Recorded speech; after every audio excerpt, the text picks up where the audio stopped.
Pour les Parisiens, on va servir Mendes. La défense est mauvaise, elle arrive directement dans les bras des Parisiens. Kylian qui va attaquer. Oh non, il fait une passe sur son pointu. Ah, ça a trompé les Toulousains. Voici une action que j'ai trouvée bien sympa. Réception facile pour les Parisiens, on va servir Mendes. La défense est mauvaise, elle arrive. Qui va nous la prendre. Ah, il fait ça. Action, dites-moi celle que vous préférez dans les commentaires. On commence avec un service des Argentins. Une belle réception de Trevor Cleveland. On va pouvoir servir Jean-Patrick qui va exploser la ligne adverse. Un petit ralenti sur cette attaque de Jean-Patrick. Voilà, parfait. Il va passer complètement à côté du bloc. Bien joué, Jean. On va pouvoir passer sereinement à la deuxième action avec un service de Trevor Cleveland. La réception est bien assurée du côté des Argentins. Mathias Sanchez. La passe à une main et la feinte d'Augustin Loser. Regardez le ralenti. On commence par une passe à une main. On fait semblant d'attaquer main droite. On touche le ballon main gauche. C'est magnifique.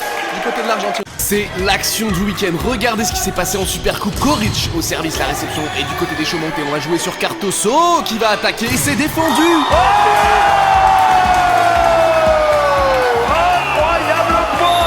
Je vous ai évidemment laissé la réaction des commentateurs. C'est défendu, mais c'est pas simplement une défense. Ça va faire point. La réussite a d'ailleurs continué côté Tourangeau parce que c'est plus. Et réception bien assurée du côté des Argentins. Qu'est-ce qu'elle a de spécial cette attaque de Luciano Palansky? C'est le ralenti qui va nous la prendre. Ah, il fait ça. Ah, il regarde pas quand il attaque. Il fait un no-look spike comme on pourrait voir au foot avec une passe sans regarder. Regardez ça. J'ai demandé le ralenti du ralenti. Et il regarde pas le ballon.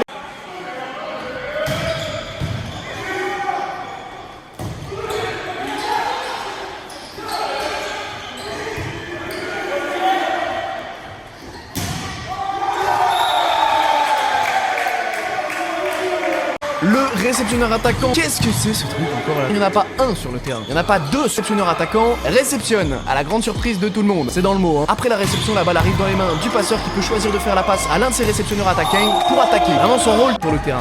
Bah si, il y en a que deux en fait. Il y en a un devant sur l'aile gauche et il y en a un derrière au milieu du terrain. Ils ont à peu près les mêmes fonctions. Premièrement, quand l'adversaire sert, quand il met en jeu le ballon, les réceptionneurs attaquants qui est sur l'aile gauche est là pour bloquer l'attaque adverse et celui qui est derrière est là pour défendre l'attaque adverse. Ensuite, tout est expliqué dans le nom. Il est réceptionneur attaquant, il réceptionne et il attaque. Ensuite, quand le ballon est du côté de l'adversaire, le joueur qui va également servir. Ah, ils font tous les mecs, hein. On aurait pu les appeler les réceptionneurs, attaquants, bloqueurs, serveurs, défenseurs, salade tomate oignon sauce blanche, mais ça fait un petit peu long. Du coup, réceptionneur attaquant, c'est très bien. Ils sont deux en permanence sur le terrain et vous l'aurez compris, c'est le poste le plus polyvalent du volley. Il faut savoir tout faire. Le joueur.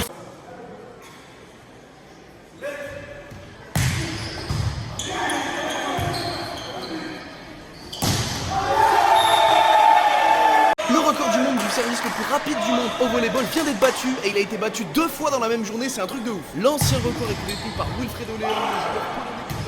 Je vous donne la réponse en 3, 2, 1, 137 km/h. Mais son record n'a duré que quelques heures.